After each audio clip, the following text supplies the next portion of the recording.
పొద్దున్నే మనం లేవాలి, పళ్ళను బాగా తోమాలి,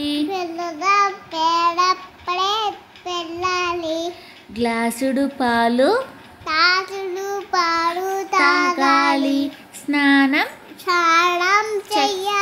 చక్కగా చెయ్యాలి, తలను నున్నగా దువ్వాలి, చకచక బడికి వెళ్ళాలి, గురువుకు దండం పెట్టాలి, చదువును బాగా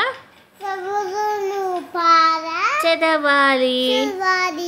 పొద్దున్నే మనం లేవాలి, పళ్ళను బాగా తోమాలి, గ్లాసెడు పాలు తాగాలి, స్నానం చక్కగా చెయ్యాలి, తలను నున్నగా దువ్వాలి, చకచక బడికి వెళ్ళాలి, గురువుకు దండం పెట్టాలి, చదువును బాగా చదవాలి.